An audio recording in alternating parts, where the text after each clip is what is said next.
Good afternoon, everyone. Welcome to this session, a special session by the Partnership for Economic Policy. I am Jean Mariara. I'm the Executive Director of the Partnership for Economic Policy. Our session is titled, What Can We Learn from Inclusive Adaptation and Recovery Policies Responding to the COVID-19 Crisis? In PEP, we provide local evidence for local solutions. We believe that in-country development challenges require locally devised solutions. And this is what we do best. This is what we are very proud of. What we do is that we produce high quality research from a local perspective. We build bridges between research and policy. We strengthen local capacity, both for research and policy engagement. Then we boost project feasibility and impact on policy through dissemination activities. And then finally, we create connections for knowledge sharing across the group. Since 2002, we've worked in 64 countries where we have funded research.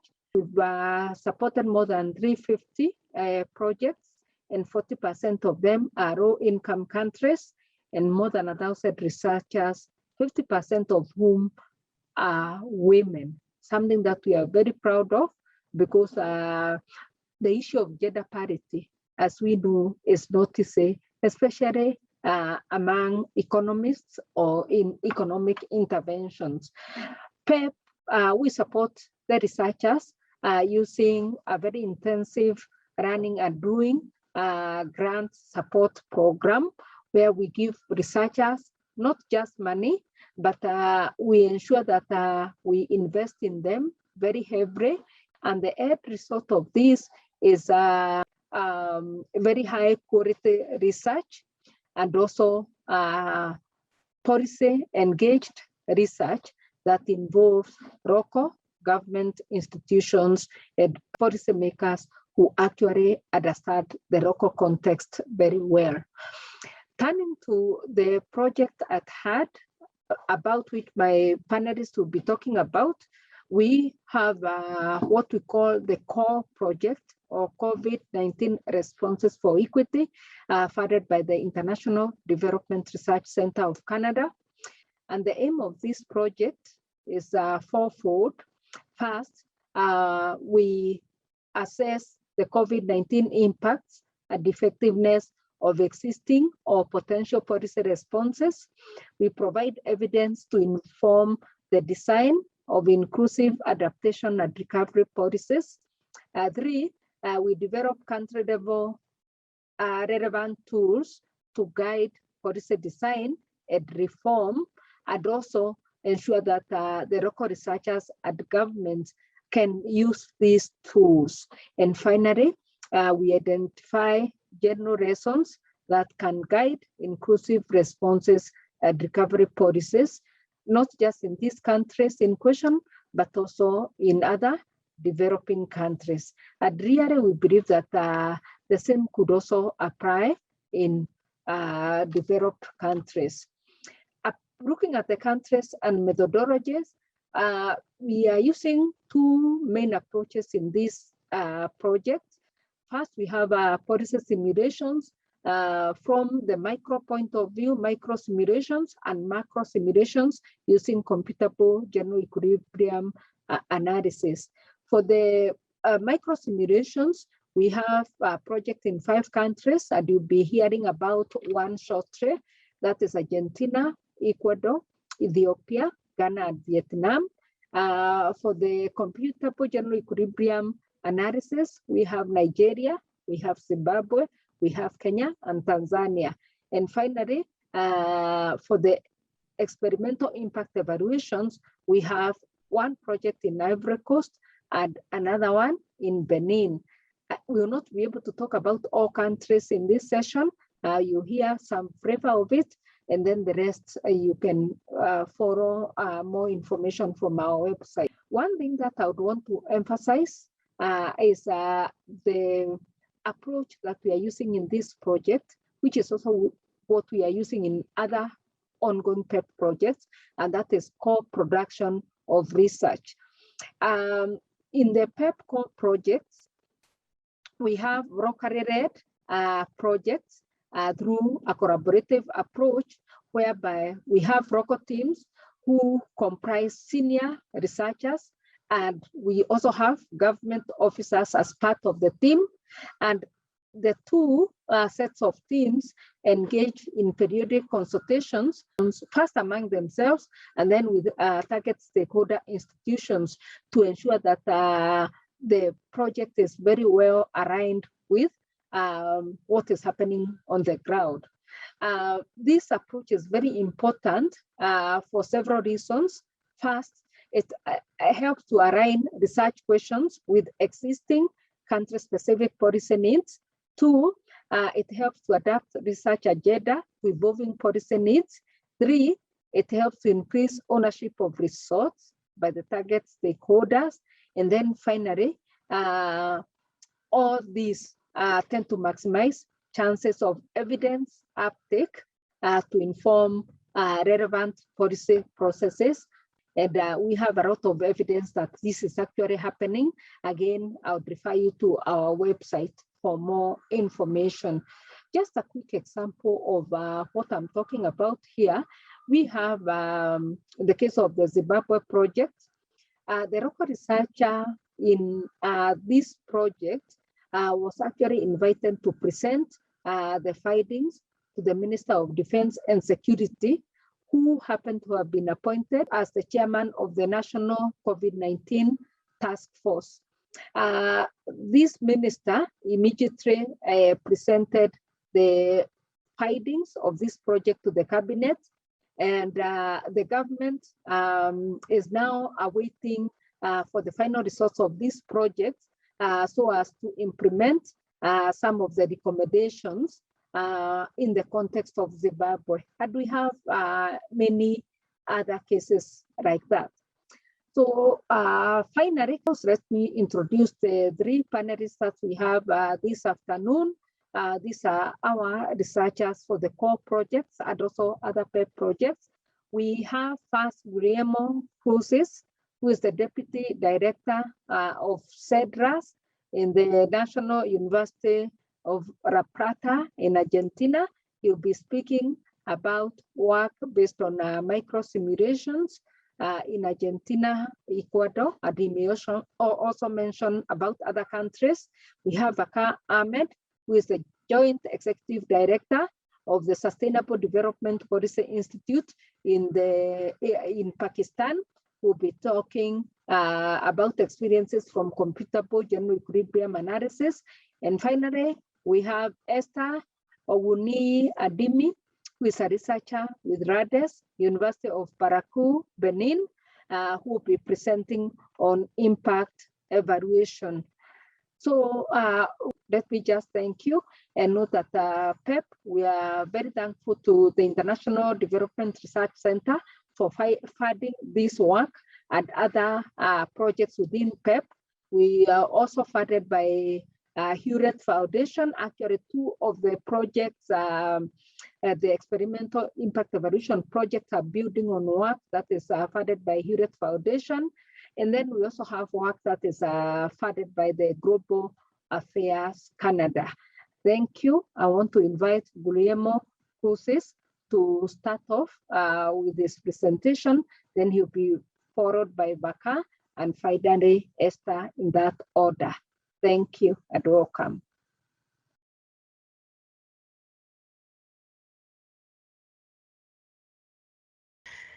Thank you very much for joining or for listening.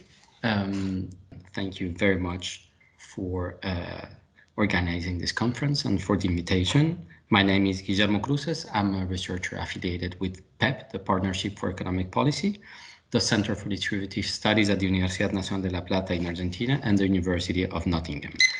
Let me give you a little bit of background on the project. As rapid response policies were implemented to mitigate the immediate health, economic, and social effects of the COVID-19 crisis, developing country populations, and especially those most vulnerable, were at risk of being left behind.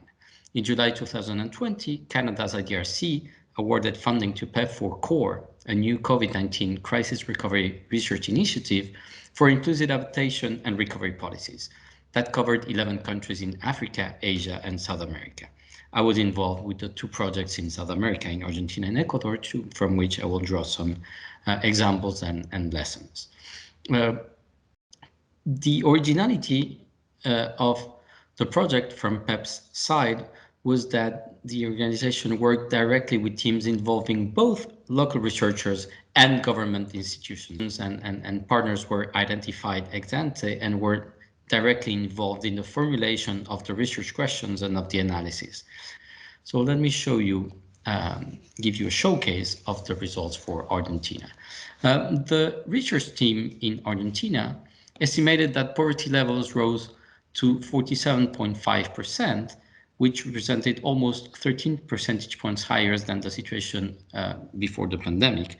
But what I want to emphasize here is that these estimates were made when there was no official information on the effect of the crisis, and this project was led by Dr. Puig at the Center for Distributive Studies in La Plata, in Argentina. His team found that the policy response in the form of direct cash transfers for most vulnerable households in the country, but also with furlough or employment support for those in the formal sector, substantially reduced the impact of the crisis on welfare indicators. For instance, the policy response reduced the poverty rate by 3.16 percentage points. That is, the incidence of poverty would have been 3 percentage points higher when comparing it with the situation without this response. And this means that 1 million people from a population of 45 million were prevented from falling into poverty by means of these policy responses. And the effect of the crisis, but also the effectiveness of the response, was higher for female-headed households. Without the emergency cash transfers, the average household income would have fallen by 23%. So what was the type of analysis? In here we have a figure produced by the research team in Argentina,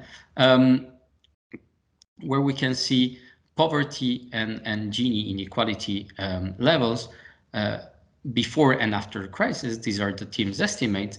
And the main task, besides estimating the impact of a crisis when there was no official information available yet, besides this important task, the team estimated this micro-simulated a counterfactual distribution of income without the policy response. And this is from where the results I quoted a minute ago come from. Here we have also a breakdown by the type of household, and we can see that the impact of the crisis was higher for female-headed households, but also the effectiveness of policies in fighting the effects of the crisis was higher for female-headed households. The Ecuador team also did a similar analysis and showed that the modest emergency transfer from the government, which was substantially lower in terms of resources than the one in Argentina, had very limited effects. There was a very large impact of the crisis on per capita income, with a fall of about 28%, and a huge increase in poverty rates, more than doubling, which was especially bad for households working in the informal sector. The sectors most affected by the crisis were construction, restaurant and hotels, and personal services, and female workers are overrepresented in the latter two. Okay. And just to show you the type of analysis that the team conducted, we can see that they derived the whole distribution of household per capita income before the crisis, after the crisis, and again, the micro-simulated counterfactual of the income distribution without the government assistance. And this is where all the results come from these comparisons.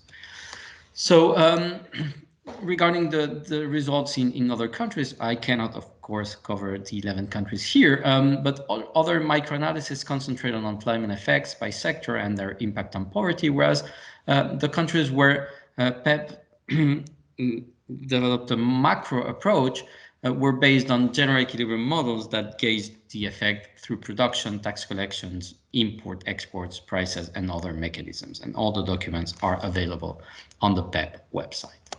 So what are the salient issues beyond the mere sanitary emergency?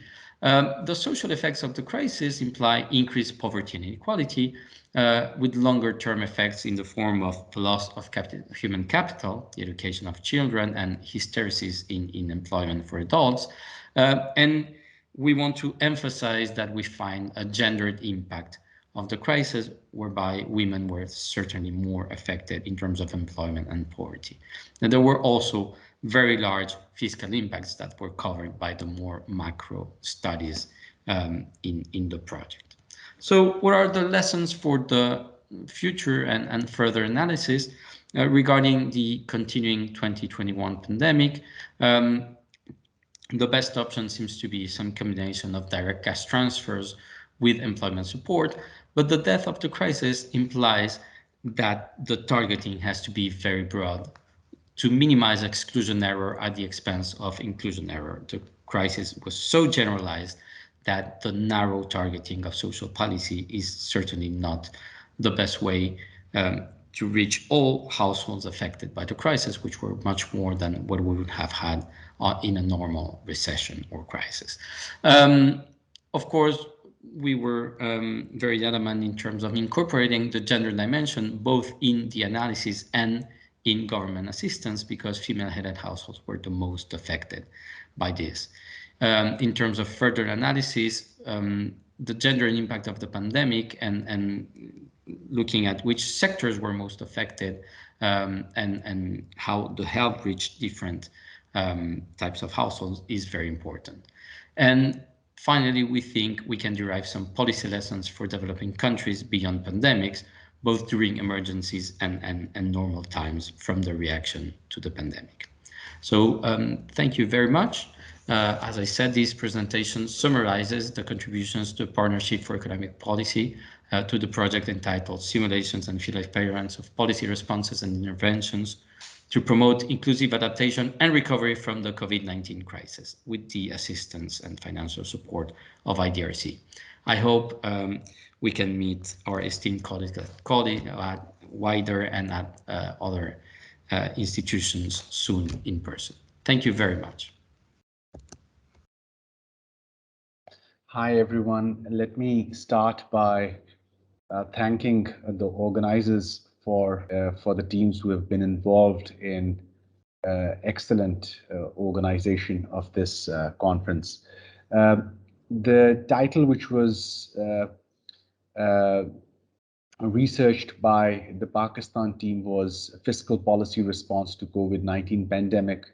And this really looks into the response of Pakistan's government using fiscal instruments during the first and second wave of COVID, and what has worked, what hasn't worked, and what are the lessons for the future waves of COVID or similar disasters.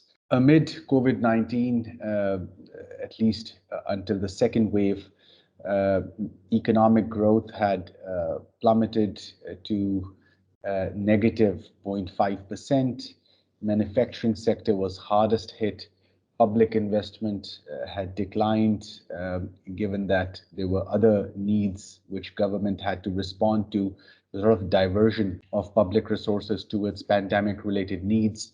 Around 3 million jobs were lost due to the pandemic, and the proportion of those living in poverty increased between 24 to 33%, depending upon the definition. We set out after comprehensive consultations with the National Planning Commission and Federal Board of Revenue, and the team initiated the study on effectiveness of fiscal policy interventions as response to the pandemic. We looked into the actual fiscal policy interventions which the government had undertaken to answer questions such as what were the macroeconomic and welfare impacts of changes in structure and rates of indirect taxes, direct and indirect taxes in federal and provincial budgets. How have these changed? How have these fiscal policy changes provided relief to firms and households? How were changes in tariff policy designed? And how far these measures rescued the firms in the trade sector? And what may have been the incidence of production subsidies and how far these measures supported firms in the agriculture sector. We looked into 4 main simulations. The first one was reduction in sales tax by 3.5% for activities under large-scale manufacturing. Our second simulation focused on reduction in tariffs by 2% on priority agriculture and food items. This third simulation was around sales tax on select services, which was reduced by 3%. And fourth was a production subsidy, which was allowed to the cotton sector. And we look at the impact of all 4 of them separately. Our findings inform us that the growth impact of fiscal policy ease provided to the manufacturing sector, that's where the highest growth impacts are basically seen, followed by the policy measure which included reduction in tariffs and duties on the imports of agricultural inputs, agricultural intermediate goods, and food items. We also see the investment impact of policy measures. Here, the highest gain has been when the tax burden on the services sector was reduced, and given that services sector contributes more than 55% to the national economy, the growth impact was higher here, followed by the measure which aimed at reduction in taxes on the manufacturing sector. In terms of the reduction in price inflation, it is the first policy measure which was aimed at reducing taxes for the manufacturing sector, which lends us the highest gains, and consumer prices fall down relatively more than as seen in the other simulations. Impact on trade, while positive for all the simulations, which include reduction in taxes for services, manufacturing, reduction in tariffs on agriculture and food, as well as increase in production subsidy for cotton sector. However, the highest gain that one sees is when taxes services are liberalized. Manufacturing sector imports also change as a response to our simulations. It is, of course, intuitive, given that the first simulation, the first policy intervention was directly aimed at reduction in tax burden on the manufacturing sector. Here, of course, we see that as manufacturing exports go up, the import demand of the manufacturing sector also picks up. In terms of export gains for non-manufacturing sectors, one doesn't see a very large gain in agriculture, despite of the fiscal policy ease provided to this sector. But for the services sector, once the general sales tax or the indirect taxes on services sector is reduced, one does see a decent export gain for that sector as well. This, of course, includes services subsectors like IT and ICT, amongst other activities which digital enterprises are undertaking, whose output in fact increased due to the online and remote working during the pandemic. The impact on household consumption, one could see that there is some widening of inequality here. While consumption gains are positive for all types of households. It is the urban households represented in all our simulations here, and we take a short-term and a medium-term scenario here, and we could readily see that the gains seen by, for example, urban and rural poor are less than the gains seen by rural rich and urban rich. Likewise, in case of food consumption as well, one sees that while there are positive gains for all types of households, the gains for the rich seem to be higher. So the hypothesis that pandemic may have led to some widening of inequalities seems to hold true here. We also see that in case of wages, the wages of skilled workers are increasing more than the unskilled workers. In terms of gender inequalities, we are mindful that due to data limitations, we could not have a gender-aware CGE analysis for Pakistan. However, we do have some findings on the subject from our qualitative analysis and interviews with women-led enterprises in Pakistan. And we do have a report from the World Bank office, which reveals how women-owned firms, which are usually smaller than firms owned by men, are 8% more likely to lose their entire revenue during the pandemic. In the micro-enterprise sector, the uncertainty was much higher for women and informal enterprises. There are three policy implications coming out of our work. The first one is that there is a clear need to study the potential of all federal and provincial level taxes and what role these taxes could play in emergency times. Additional simulation exercises and future studies are required to understand if cut in compliance cost of taxes may lead to favorable gains.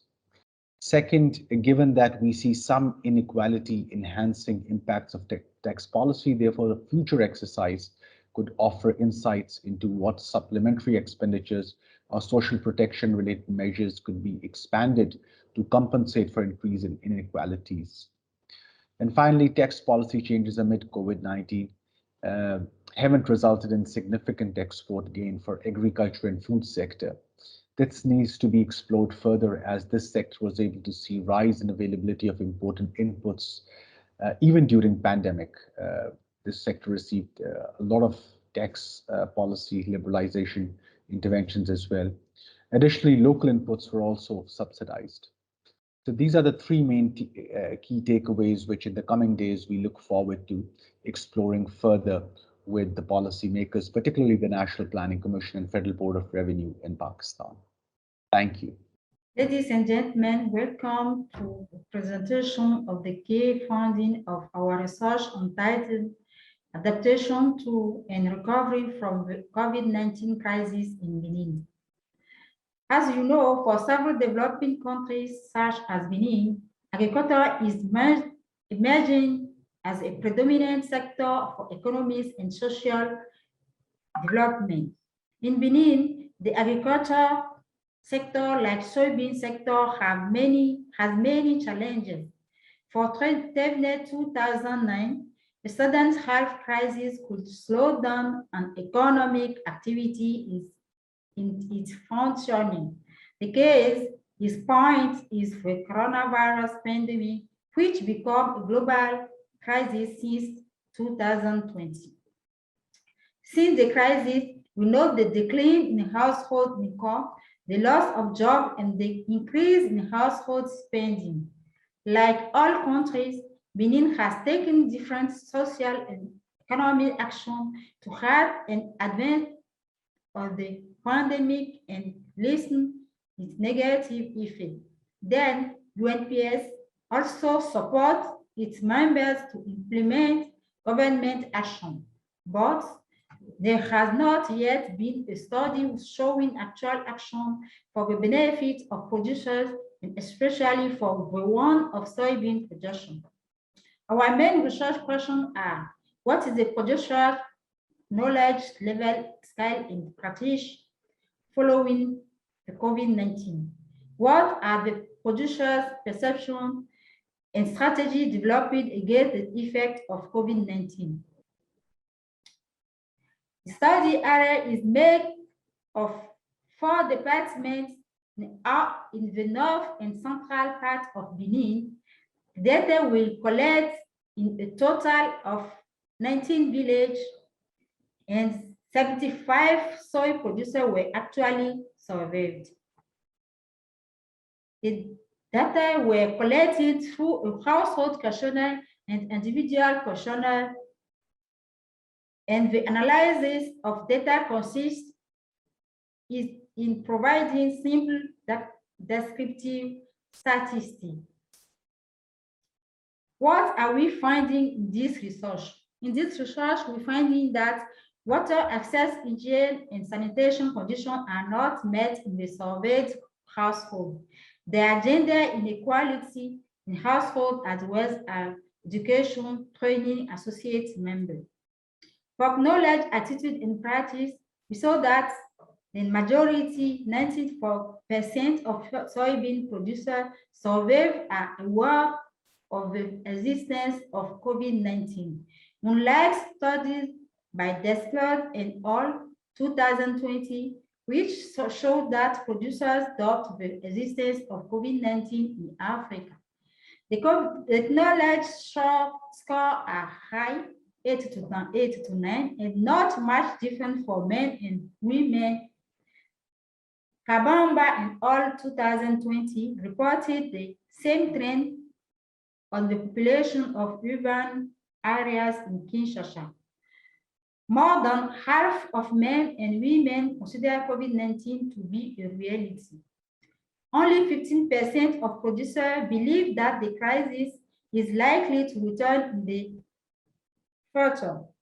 In response to the COVID-19 crisis, firm households have adopted various practices like barrier gesture. For adaptation strategy and perception, the result is that only 6% of male and 4% of female have benefited from action, initiative, or external intervention related to COVID-19. The majority of respondents would like to receive more support from the government, but most of the government support to farmers take the form of refinancing of loan granted by financial institutions to production. The crackdown is not materialist. This demonstrates the inadequacy between the real needs and the corrective measures offered by governments. For producer initiative and effect of COVID-19, we can note that the few main strategies developed relate to reducing the area sow and the workforce. For effect, we can note that the COVID-19 impacted both the economic and social dimension of children, men, and women in target households. The perceived effects are more negative than positive. Only 13% of men and 9% of women have perceived the effect of COVID-19 on their household. Women are most affected in the household, and this varies from one dimension to another: food, employment, income. For children in household, COVID-19 had more effect on education. For risk analysis, we can note that producers remained optimistic in relation to the impact of the crisis on income. COVID-19 limited the trade and migration observed in the run-up to the agricultural campaign. And producers have therefore rapidly developed other types of agricultural activity. For this result, we can conclude that this work made it possible to analyze the level of knowledge, attitude, and practice of soybean producers in the face of COVID-19, to analyze the strategy that the producers themselves have developed in the face of the effect of COVID-19. to understand the perception of what they really want to, as support, their own initiative, how they contract the effect of COVID-19, and the risk they run in their income generating activities.